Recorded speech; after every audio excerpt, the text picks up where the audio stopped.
data.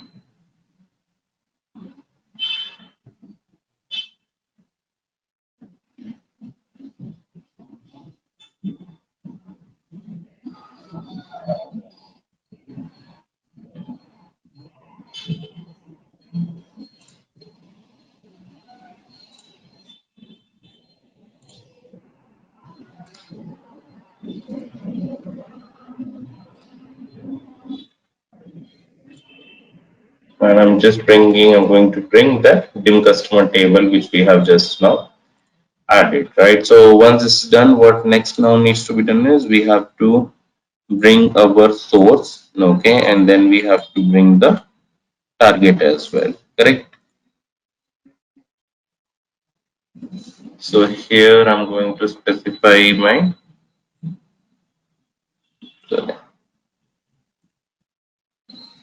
what is the source we have? We have the customer as the source, okay. I have to create one job. I have to put it.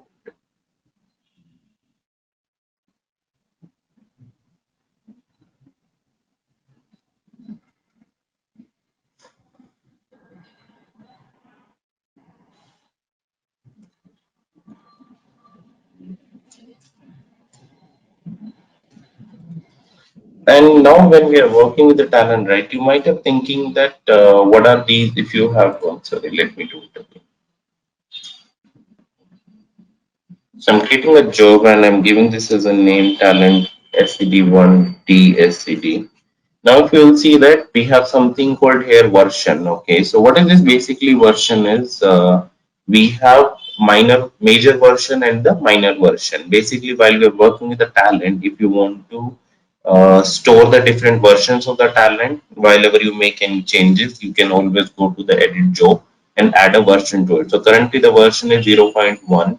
Okay, let's say I'll finish it. And then later what I want to do is I will go back to that job and say that open another version. Just 1 second. I'll say, open another version. So now I will get the option to increment the version. So currently, let's say it is 0.1, right? And I want to make it 0.2. So I'll finish it. And then, the version has been changed to 0.2. Will be always able to make all the changes into the current version only. That's going to be available by default. And we just have the option to view the another version. So let's say now I'm selecting 0.1, right? So I can see that what I have created into the another version. So if I have to copy it, or basically from the manual comparison, I will be able to understand that what has been done here. So this is like versioning you can do inside the talent with the help of these options which is available. Right click on a particular job, and while you're creating it, basically you have this option to do it. Okay. So where I was on creating a, Hey Sahil, yes, one question. Do you know the password for the VM machines MySQL? root, ROOT. Okay, thank you. And can you paste that table structure that you created in MySQL? I'll do That it create right table now. statement. I'll Thank you. do it. Sure.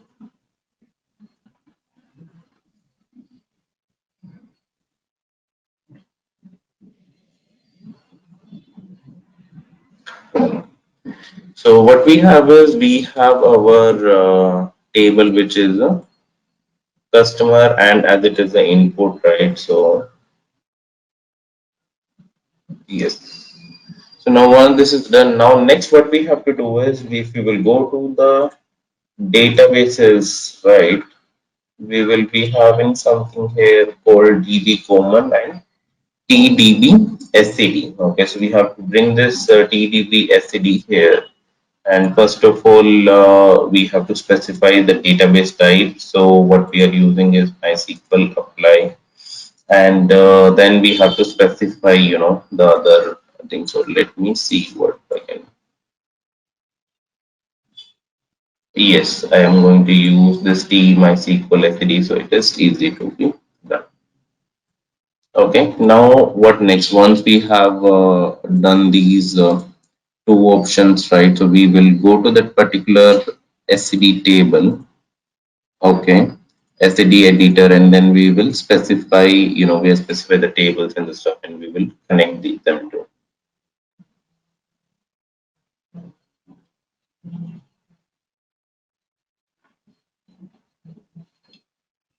Now here the things start where we have the SCD a component editor. So here what happens is we need to now specify first of all the type 1 field. So what are the basically the type 1 field is on which we want to create it. Okay, so the customer ID is going to be the type 1 field. Then we have to specify the auto increment fields on which we are going to do it, right? So how we are going to do that, let's see it.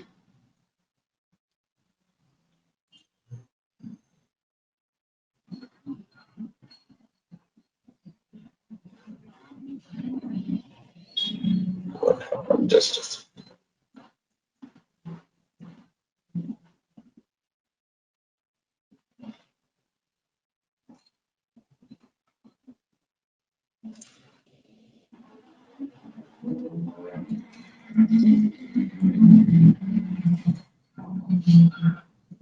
Okay, then what needs to be done is the fields which has to be specified here, right?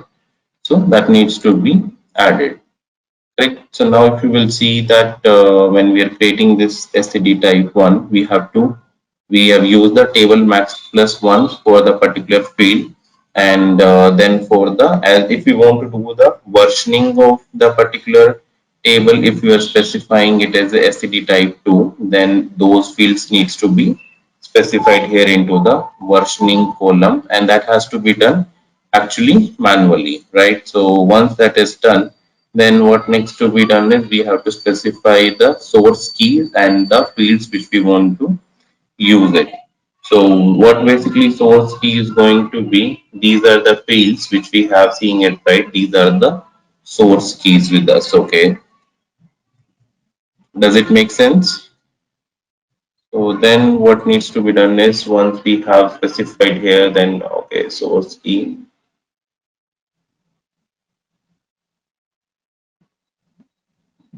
So basically we have to take the fields.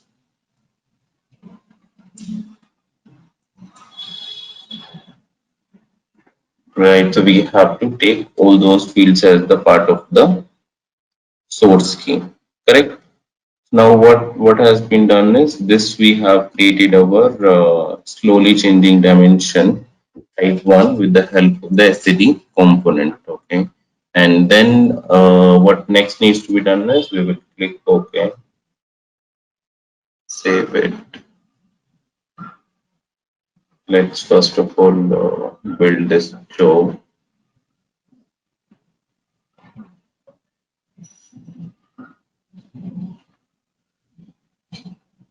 Then okay, then simply we can execute it, but before we will execute, we will talk about the other things also as we are doing this. Now let's say we have created this slowly changing dimension in any another job. How we are going to, so what we have seen today, we have talked about the CD, and then we have talked about the another thing which is the uh, your versioning as well. Now let's say we're talking about the two things. One is how we are going to deploy this one, and how we are going to do the error handling of the data. So how error handling works is, let's say now if the error, we are assuming that it is going to come on this dim customer table, right? So as the data will error will come on the dim customer table, what we have the option is, we'll right click, we have the option to rejects. That means we can, whatever the data is getting rejected here, we can load it into any another table or any means, basically table or file, however we want to store the data. So for that, what I want to do is, let's I'll go to my recently used source and select a T out to delimit it. And what this will do, whatever the rejects we are going to get, right, let's say from, if it is not able to insert that data, we can capture as a reject into the file or anything however we want it, right? And similarly, when we have the reject, so what we need to do is we need to specify the path for that. Okay.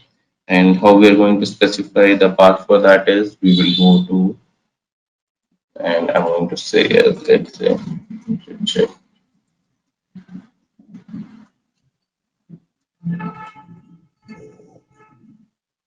Okay, and then now one thing to remember here is, see, while you're working with this rejects, right? It does not make sense that if we have the schema structure same as the target, right? Because in that scenario, what will happen is, let's say if the data is not able to insert it because first name is quite large, right? So then this will also reject, and the file output delimited is also going to reject because there the file is also not able to insert it. So in that scenario, what needs to be done is when we have this output, right, we'll always prefer to make them of a structure where data can be occupied easily, right? So then what next I will do is I will change this particular length to a number which is can handle the large amount of the data as well. Or basically, or basically what you can do is at least make it equivalent to the source of the structure. Okay, so in that case, if anything goes wrong, if the target is not able to handle, let's say you have some constraint at the target. Example, when we have any legacy source or transactional source, let's say you have specified the zip code is 100, but we know that zip code maximum how much it can be depends on, let's say in India it is 6, okay, in some another country it is 4, some another country it is 8. So based on that we come to know that maximum 8 can be the zip code, but as it is specified into the source 8, so there are the highly chances that we have some data which is being more than the actual value which is permitted at the target. So to handle those scenarios, what I'll always prefer is to make the error structure is very similar to the source, okay? And the source definitely should be having the perfect structure, because if there is any error coming in the source level, right, then you have to put a reject at the source only. And source, you are reading it from there. And what happens while we will read from any input and try to, implement error handling, it generally does not work as we expect, because the source metadata itself is not correct. So instead of, we are not trying to insert anything, we're just trying to retrieve the data. So in that case, definitely it will fail and the job will not run if the source metadata is not correct. So as I was mentioning, let's say we have specified this as a reject std. Okay, and we have created this, and for the time being, I'm just going to keep it this like this only, right? And I will save it. Now, once we have created this slowly changing dimension, is the thing comes is how we are going to run it after without the talent studio. So one thing is, if you are working on the enterprise edition, you will get the option of a talent and station console as well. Okay, tab which we known as, we will see it later that how it works. Otherwise, while we work with the Open Studio, then how it is possible to run that particular slowly changing dimension. So right click, and here you will see something as we have like a run job, and then we have a build job. Right, once you click on a build job, you will see the particular folder where it is going to be built, and it's going to be available in TOS folder. SCD means we can always browse and change it. Okay, and let's say I'm going to keep it. And what happens is, now when we are while we are working on this one, we have the option is which particular version you want to you want to execute it, you want to download. Similarly, definitely in the Open Studio we just have the option to standalone version only, a standalone job, and then we have the option to extract the zip file as well. Means that this zip file is going to get extracted. Okay, shell launcher means based on your environment which one you want. So if you're, let's say you're working on Windows and you need for the Linux as well, you can see that shell launcher you need it for both. So here now if you see, you have the context script option. means for which context you want to run it. So currently we have only the default, right? If I would have multiple, then at while I'm building the job, I can select my context for which I want to create this script. Okay, and that context can be applied to the children jobs as well if we have any children jobs here. And once you click on finish, what's going to happen is this particular job is going to get built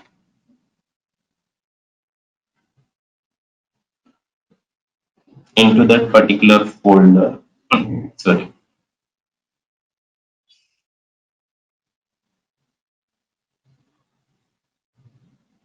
Uh, can it is sold or is not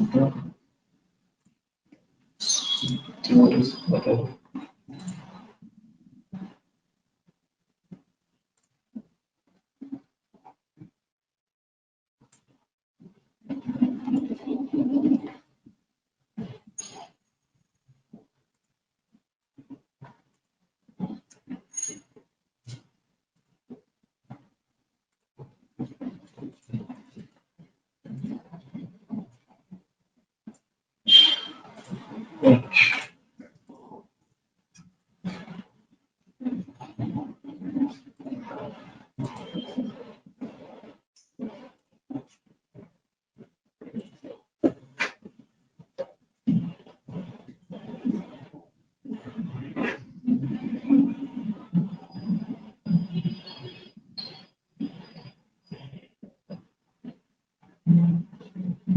So now you can see that what has been done. If I will go to that my particular directory, okay, talent out, not talent output.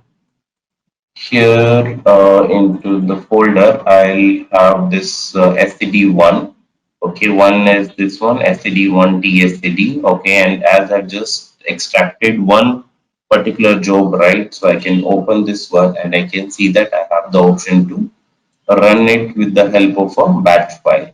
So now if I will just execute this batch file, right, it is going to run on the server, okay, talent server, and it is going to execute the whole job which we have just now created without using the talent studio. So if you will open this one and view it, right, what will happen? It is going to take the talent component manager, basically the path of the talent, and using that some jar file, it is going to do the execution of the job.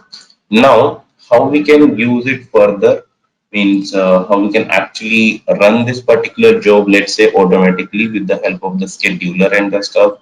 So for that, if you're working on a Windows environment, we have this scheduler option to create a scheduler task. Um, we have the task scheduler here, and with the help of this task scheduler we let's say want to create a task. Okay, so what can be done is I have to give a name, and let's say I'm going to call it as a demo job. Next, so we have to specify this particular frequency when you want to start it. So let's say I'm select daily. You have to specify the time, and then in under the action we have is what needs to be done in, as it is a program, so I'm going to say that start a program. Next, and here we have to specify the program. So what program it is going to be? It's going to be the particular batch script which we have just now received from the talent, so where it will be available inside the std1. Okay, and this batch script is going to be run as a program. Next, finish it. So daily at 5 a.m. it is going to run it, and this program has been scheduled here, right? So where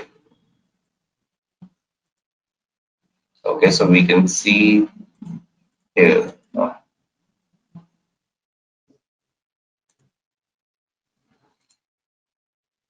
Here you can see we have this demo job which is going to run now next. So these options are there while you're working with your this one while you're working with the free version of the talent, that you can build a job and you can execute it. While you're building the job, right, there are the some of the other options also. So if you right click and say build a job, currently I'm taking this as a zip file only, okay, and as a standalone job basically. So if you work on any another like enterprise version, then you will see the option of getting this as a var file as well, which can be embedded inside any Java application also, and run it from there. Right. So these are the options using which create the we can create our job, we can create a version, we can do the error handling into the talent, okay, and we can have the option to execution with the help of the scheduler as well, right? So now what I want to do is, first of all,